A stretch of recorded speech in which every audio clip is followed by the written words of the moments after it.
saya harus bisa proporsional kepada semua kelompok dan golongan. Nah, cara kita untuk proporsional seperti apa? Pertama tentu kita harus.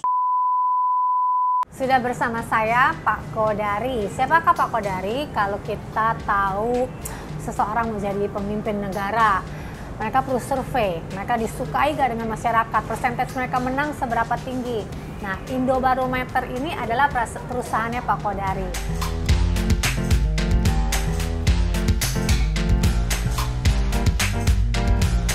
Beliau bekerja sebagai survei Indobarometer. Indobarometer itu sebagai company apa?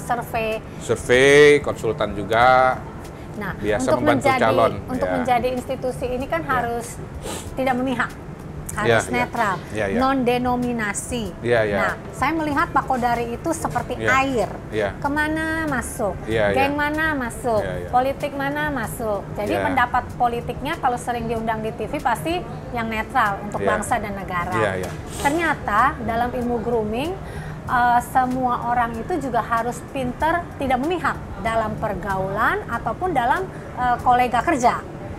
Nah, karena Anda the expert being netral, being neutral, bagaimana tips-tips buat anak-anak muda yang sekarang lagi mencari pergaulan dan mencari karir?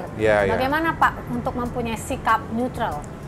Kalau saya menyebutnya mungkin bukan netral ya, karena netral itu kata-kata yang mungkin sangat tinggi, katakanlah begitu. Kalau terminologi yang pas buat saya barangkali adalah proporsional, sesuai dengan porsinya saja.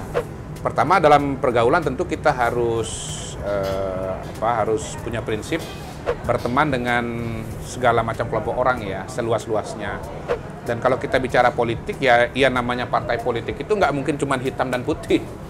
Tapi pasti ada merah, kuning, hijau, biru, ya. Karena memang political party itu kan asal katanya parts begitu. Dan partai politik itu adalah pengejawantahan dari ideologi politik. Nah, di masyarakat yang namanya ideologi politik itu pasti beragam. Karena orang-orang punya pandangan, misalnya ada yang ke kanan, ada yang di kiri. Kalau di Indonesia ini spektrum politik itu kanan itu cenderung kepada diwarnai keagamaan, khususnya Islam, kiri itu lebih kepada katakanlah nasionalis atau non-agama. Nah, kemudian agama sendiri atau santri juga ada dua macam, ada santri tradisional, ada santri modernis, misalnya begitu. Nah, itulah kemudian yang melahirkan banyak warna partai politik di Indonesia. Nah, kalau saya cuma bergaul dengan salah satu partai saja, tentunya republik ini kan nggak mungkin cuma dikerjakan oleh satu golongan saja. Ini bangsa yang begitu besar harus gotong royong, harus kerja sama-sama. Ibarat ini meja, ya kaki meja tuh nggak mungkin satu gitu. Kaki meja itu minimal ada 4 bahkan lebih. Jadi saya harus bisa proporsional kepada semua kelompok dan golongan. Nah, cara kita untuk proporsional seperti apa? Pertama tentu kita harus berbicara berdasarkan data gitu, data dan fakta. Berbicara berdasarkan data dan fakta. Nah, keuntungan saya adalah saya orang survei, sehingga saya selalu punya data. Gitu. Jadi saya kalau berbicara pasti dimulai dengan data gitu. Dan karena saya memulai dengan data itu berbicara di dalam dirinya sendiri, betul. Jadi realitanya masyarakat Indonesia misalnya yang setuju sekian persen, yang tidak setuju sekian persen. Mayoritas yang setuju sekian persen. Jadi orang tidak kemudian mengatakan itu subjektifnya Pak Kodari, tapi itu pendapat masyarakat Indonesia yang ditemukan lewat hasil survei.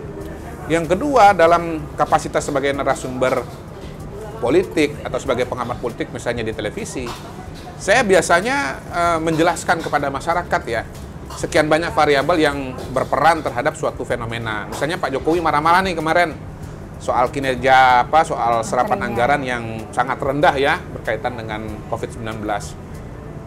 Orang semua mengatakan atau orang semua melihat bahwa problemnya ada di menteri. Karena Pak Jokowi kan bicaranya itu di depan rapat kabinet gitu. Saya katakan ya problem ini bisa lahir bukan hanya karena faktor menteri, tapi bisa juga karena nomor 2 birokrasi begitu. Apalagi di era reformasi ini menteri punya mau, tapi birokrasi bisa berpikiran lain gitu. Yang ketiga, jangan-jangan ini berjalan lambat karena perspektif atau cara atau strategi untuk melaksanakannya gitu. Selama ini pendekatannya vertikal. Sementara saya mengatakan idealnya itu horizontal gitu loh. Sehingga kemudian kementerian yang berbeda-beda yang menangani bansos misalnya, karena ini pendekatannya horizontal, dia bisa melihat problem-problem yang ada di tiap kementerian gitu. Jadi tadi untuk pertemanan pekerja, kalau ngomong tuh jangan asal suap, tapi ada data dan fakta sehingga itu bukti. Betul. Nah, terus yang kedua tadi Bapak bilang kita harus melihat dari semua perspektif begitu. Jadi yang setuju begini pendapatnya, yang tidak setuju begitu pendapatnya. Nggak boleh hanya personal opinion. Betul, sehingga orang melihat kita objektif, proporsional, menjelaskan semua kemungkinan. Soal nanti dia akan berpihak kemana, ya terserah pemirsa begitu. Jadi dalam pertemanan, di teman geng main, kalau nggak mau berantem, tempat kerja juga nggak cari musuh. Tadi dua itu punya peranan penting, penting. Nggak asal ngomong, ada data dan fakta, dan bisa melihat segala sesuatu dengan perspektif yang luas. Artinya objektif, tidak subjektif. Makasih Pak. Thank you. Pernah dengar istilah office politik? Jadi kalau kerja aja ada politiknya, bergaul aja ada politiknya. Kenapa saya membawa seorang politician untuk membahas hal ini? Pintar-pintarlah membawa diri dalam pergaulan dan di tempat pekerjaan. Karena orang yang bisa berdiri di tengah dan tahu kapan mesti ngambil kiri, kapan mesti ngambil kanan, dialah orang-orang yang akan lebih mudah mencapai kesuksesan. Jangan ngalir-ngalir begitu saja gitu loh. Kamu harus menentukan arah hidupmu. Kamu kalau bergaul boleh ngalir tadi ya kita bahas ya. Tapi jangan.